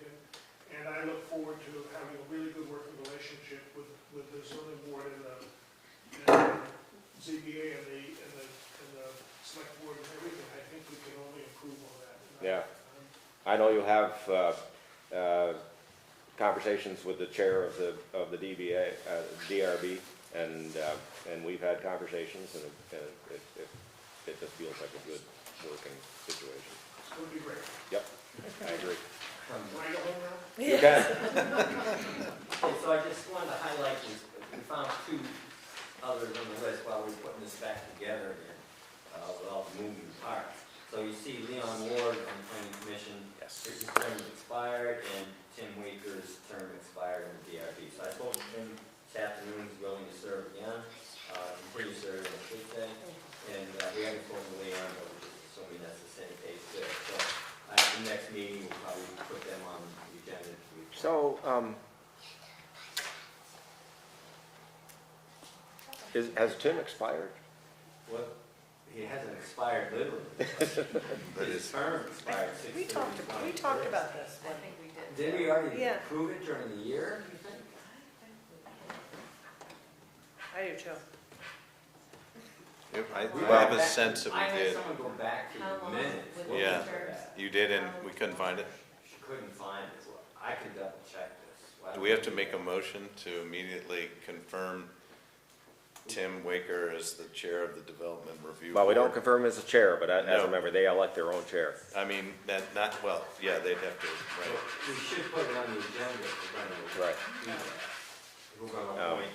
Actually, I'm going through all the minutes right now because I'm writing the select board report. I'll try to see if I can find it Okay. too.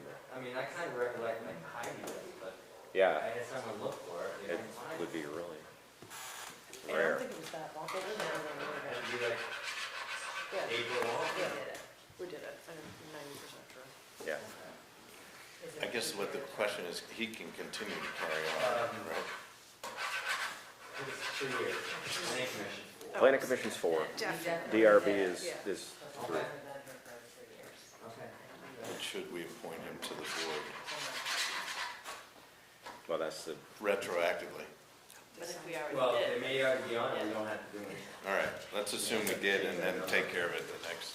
Sign the petition on the way out. If you're a Manchester resident, Yeah. yeah, interesting. Has it, I mean, update? Yes. Okay, so, Mark Roberts' property at 3385 Ridgeville Road, he has submitted application to, the state's hazard mitigation buyout program, to get a FEMA buyout possibly.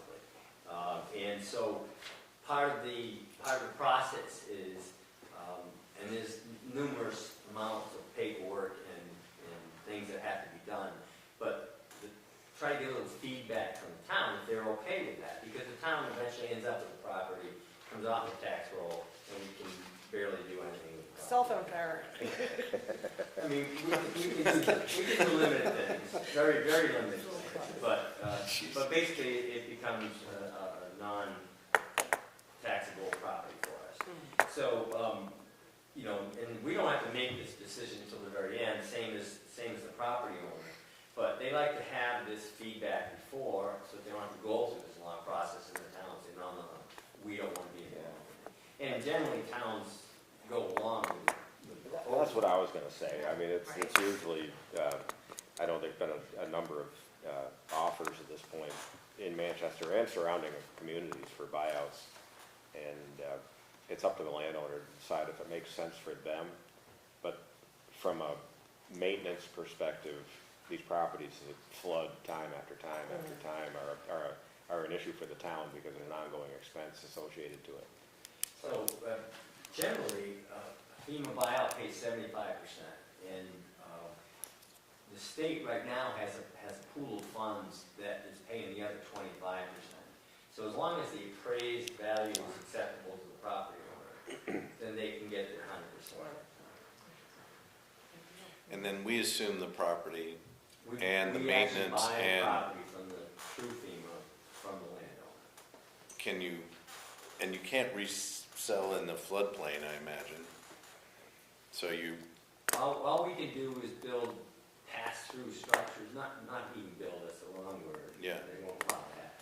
right, We could put like a kiosk or town picnic area, or things like that. There's limited things we can do, but mostly nothing. Don't put in picnic tables. They flow through picnic tables. what about, rafting center, the town of Manchester rafting? You could, but the trouble is with this particular Manchester property, kayak. you'd be just sitting on solid ground with your kayak until a flood came Right. through. Well, we give them access to the raging born. Huh, interesting. Can you do anything? with So, all that? Could Are you, Building this I mean- are you polling the board for our Yes, thoughts on it? just, yes. What about, just one more question, what about if, so you have the, oh, I'm sorry, I didn't hear you. Lori, go ahead. No, sorry. I was- yeah. yeah. Can you move the building? No, the building is demolished. At our That's the expense? only, As part of this whole buyout, not at our expense. Not at our expense, that was gonna be my question, Lori, too. oh, Okay, yeah, not at our expense. Well, we can't. is move there, it is for there an expense affordable for the housing town? Somewhere. No, no. Yeah, that's a good Except the point. loss of income. Could we move it to another location for housing? I don't Habitat, believe you can do that. Habitat I for know, Humanity. Habitat Yeah. has a couple parcels, I right? don't know the answer to that, I've never seen it happen. Because it is It's always actually been just down the road demolition. from Habitat, Jennifer Lane. We have a question. Not a question, some info I could maybe offer to Scott. I'm not a FEMA expert, but I've been working with Stephanie Smith quite a bit with Vermont Emergency Management, who manages our extra funding for FEMA buyouts, or also funding for buyouts that FEMA may not support.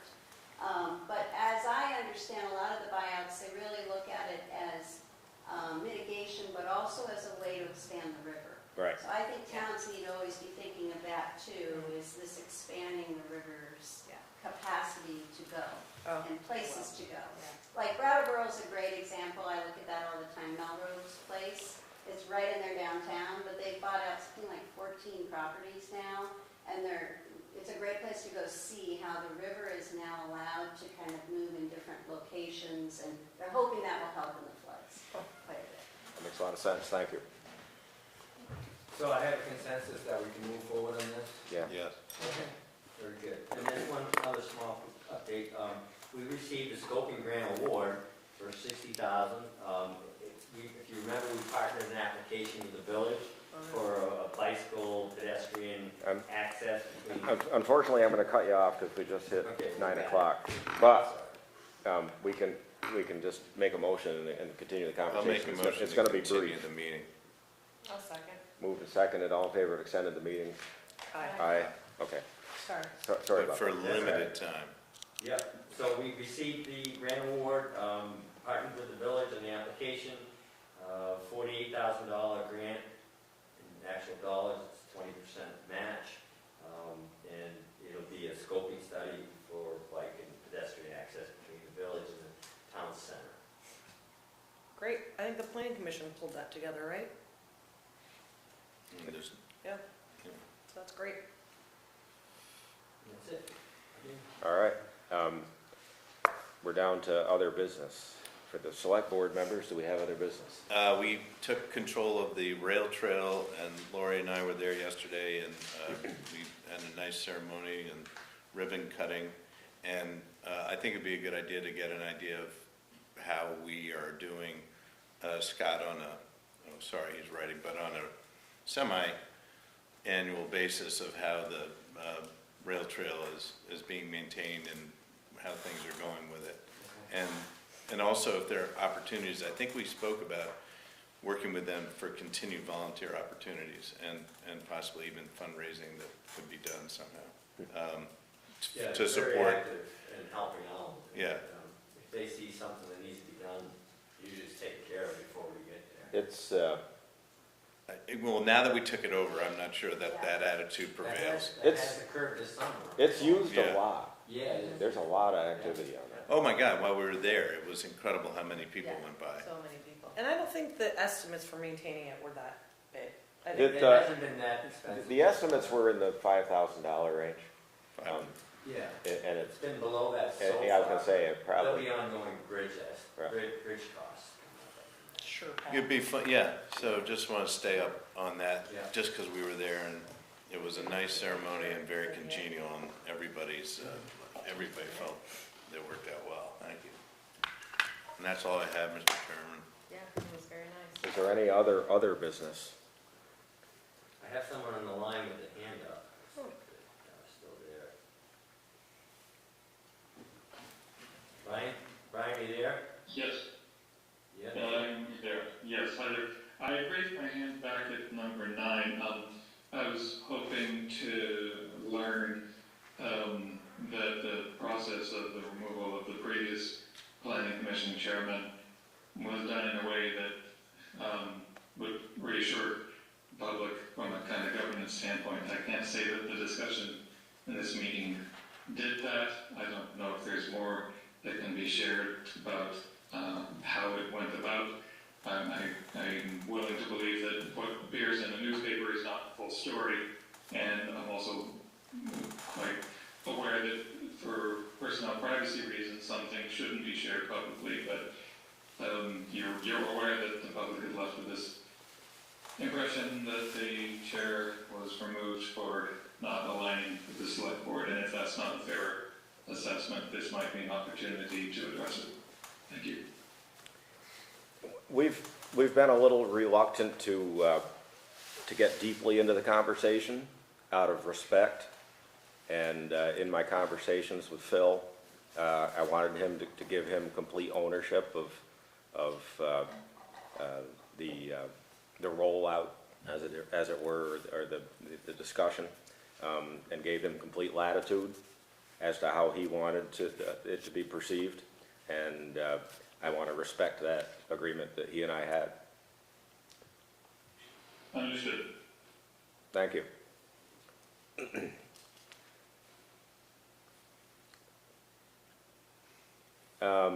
Any other business? Do we have a need for an executive session? Wow. Move to adjourn. Second. All in favor, say aye. Aye. And we're adjourned. Thank you all for your participation. Our next meeting, Scott, is 16. the 16th, 2 weeks from today. The 16th? Yes, 16. 16. Read your handbook. Yes. Everybody read your handbook. Must be mine.